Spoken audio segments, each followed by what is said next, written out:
Seorang pria yang baik menikahi seorang wanita yang baik pula. Mereka tak pernah terlepas dari kemiskinan. Bahkan masing-masing dari mereka bekerja keras untuk menyenangkan satu sama lain. Dan mereka selalu berdoa setiap saat.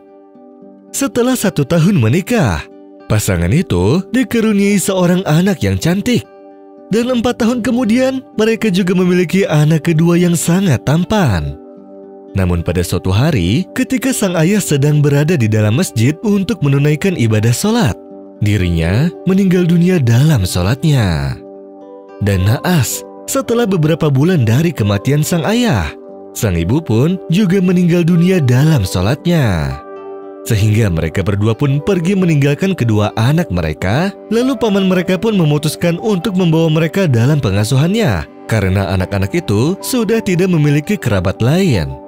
Namun istri dari sang paman tidak mau menanggung beban dari kedua anak tersebut. Karena itu, sang istri pun meminta suaminya untuk menceraikannya atau menjauhkan keponakannya tersebut darinya. Sehingga hal tersebut membuat si paman bingung. Tetapi ia juga tidak dapat meyakinkan istrinya untuk menerima 2 keponakannya tersebut. Sehingga desakannya pun membuat sang paman memutuskan untuk menuruti kemauan istrinya dan membuang 2 keponakannya tersebut.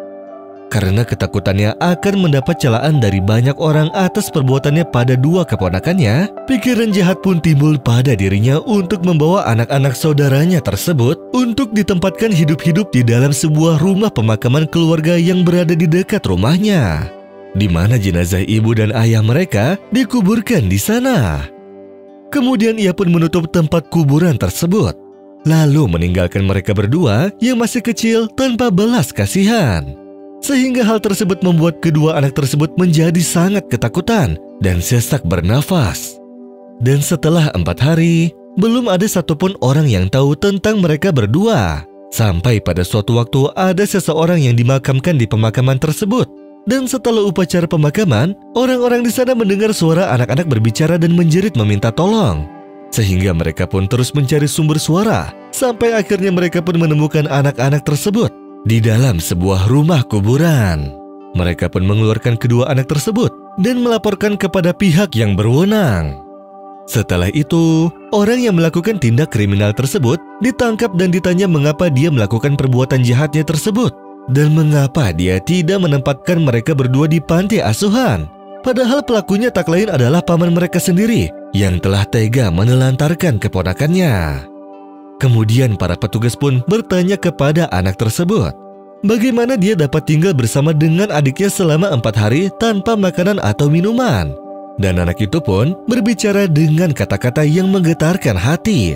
Dia berkata, ada pohon buah dari semua jenis buah, dan aku memetiknya ketika aku lapar. Orang-orang pun lalu membicarakan kejadian tersebut hingga menjadi sebuah topik pembicaraan di seluruh sudut kampung. Bahwa kejadian ini adalah bentuk kebesaran yang Maha Pengasih. Berkat kesolehan dan amalan kedua orang tua mereka berdua, Allah mengirim tentara dan malaikatnya ke kuburan tersebut untuk menyelamatkan nyawa kedua anak tersebut yang tidak bersalah. Dan pada saat sang paman akan dijatuhi hukuman penjara, sang paman pun menceraikan istrinya serta memberitahu kepada semua orang bahwa dialah yang telah menghasut dirinya untuk mengusir kedua keponakannya. يا أيها الذين آمنوا اتقوا الله ولتنظر نفس ما قدمت لغد واتقوا الله إن الله خبير بما تعملون ولا تكونوا كالذين نسوا الله فأنساهم أنفسهم أولئك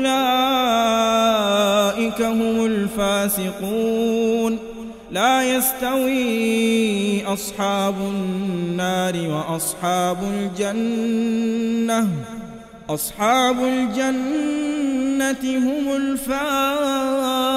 الفائزون لو أنزلنا هذا القرآن على جبل لرأيته خاشعا متصدعا من خشية الله وتلك الأمثال نضربها للناس لعلهم يتفكرون هو الله الذي لا إله إلا هو عالم الغيب والشهادة هو الرحمن الرحيم هو الله الذي لا إله إلا هو الملك القدوس السلام المؤمن المهيمن العزيز الجبار المتكبر سبحان الله عما يشركون هو الله الخالق البارئ المصور له الأسماء